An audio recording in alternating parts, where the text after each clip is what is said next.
Assalamualaikum warahmatullahi wabarakatuh. Halo Bapak Ibu guru hebat di Indonesia. Nama saya Aris Firdaus, calon guru penggerak angkatan 10 asal Kabupaten Sumedang dari SMA Darul Fatwa Jatinangor. Pada kesempatan ini saya akan menyampaikan kesimpulan dan refleksi modul 1.1 tentang pemikiran Ki Hajar Dewantara, koneksi antar materi. Kerangka pembelajaran pada modul 1.1 dimulai dengan mulai dari diri. Pada fase ini, CGP akan melakukan sebuah refleksi diri sejauh mana kita mengenal dan memahami filosofi pendidikan Ki Hajar Dewantara. Yang kedua adalah eksplorasi konsep, di mana tujuannya adalah untuk memahami pemikiran Ki Hajar Dewantara mengenai tujuan dan asas pendidikan. Yang ketiga adalah ruang kolaborasi, di mana ruang ini memberikan perjumpaan bagi kita para CGP untuk berkolaborasi dengan sesama CGP dalam menemukan nilai-nilai luhur kearifan budaya daerah kita yang relevan menjadi penguatan karakter murid sebagai individu sekaligus sebagai anggota masyarakat untuk menambah akhlak murid. Selanjutnya adalah demonstrasi kontekstual, di mana dalam pembelajaran kali ini kita mencoba membuat sebuah strategi dan mendesainnya untuk mewujudkan pemikiran KHD, yaitu pendidikan yang berpihak pada murid. Dan yang selanjutnya adalah elaborasi pemahaman. Pada elaborasi pemahaman, kita diberikan ruang untuk berdiskusi secara virtual bersama instruktur untuk memberikan penguatan pemahaman konsep pemikiran filosofis KHD untuk melatih kita lebih seksama memaknai, menghayati pemikiran KHD. Dan selanjutnya adalah koneksi antar materi. Pada pembelajaran koneksi antar materi, kita mencoba untuk diajak untuk meninjau ulang keseluruhan materi dari pembelajaran 1 hingga pembelajaran ke-6. Selanjutnya, kita akan mencoba membahas mengenai pendidikan dan pengajaran.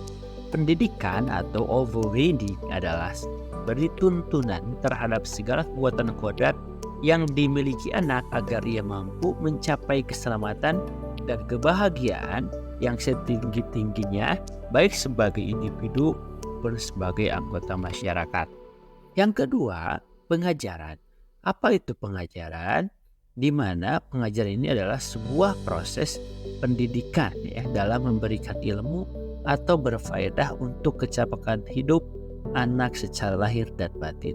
Sehingga pendidikan dan pengajaran merupakan sebuah usaha, persiapan dan persediaan untuk segala kepentingan hidup manusia, baik dalam hidup bermasyarakat maupun hidup berbudaya dalam arti yang seluas-luasnya. Jadi pengajaran adalah atau merupakan bagian dari pendidikan. Dasar-dasar pemikiran Ki Hajar Dewantara diantaranya adalah yang pertama, guru sebagai fasilitator dalam rangka murid atau sistem AMO. Yang kedua, mengajarkan murid sesuai kodrat alam dan kodrat zaman. Yang ketiga, pembelajaran yang berpihak pada murid. Yang keempat, menebalkan budi pekerti murid. Yang kelima, konsep trikon KHD, kontinu, konvergen, dan konsentris. Selanjutnya adalah murid bukan kertas kosong atau tabula rasa. Yang terakhir, guru bertindak seperti tukang kebun kehidupan. Hal yang saya percayai tentang murid dan pembelajaran di kelas sebelum mempelajari modul 1.1.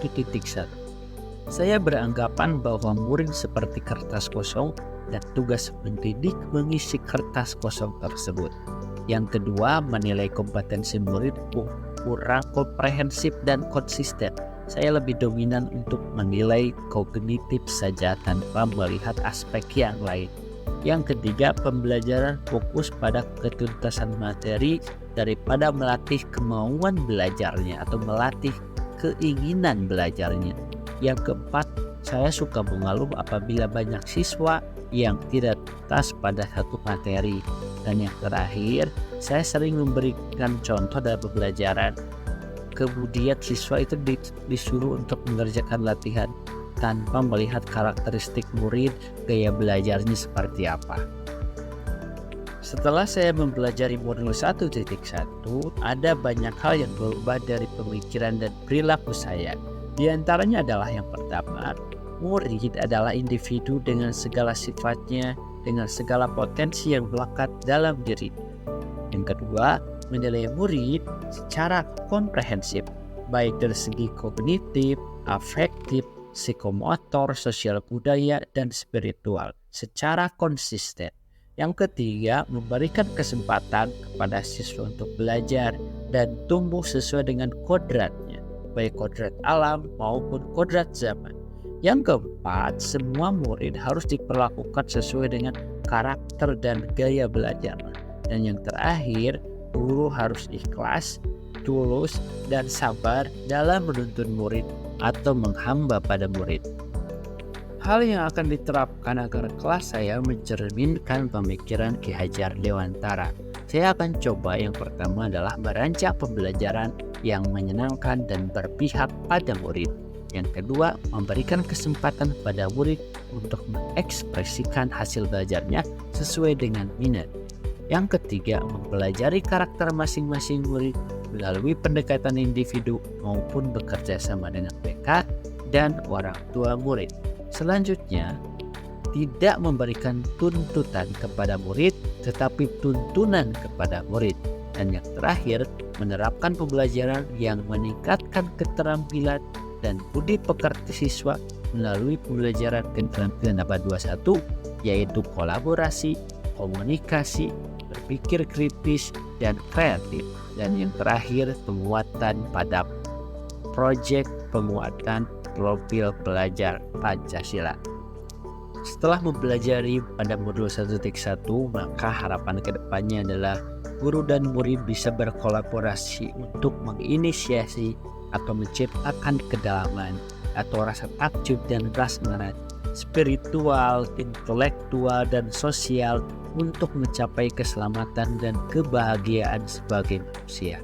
Yang kedua, siswa dan guru merdeka belajar yang berkolaborasi bersama, mengenali dan mengembangkan potensi siswa dan mengakomodasi karakteristik masing-masing untuk mewujudkan student well-being. Terima kasih. Assalamualaikum warahmatullahi wabarakatuh. Salam guru penggerak, tergerak, bergerak, menggerakkan.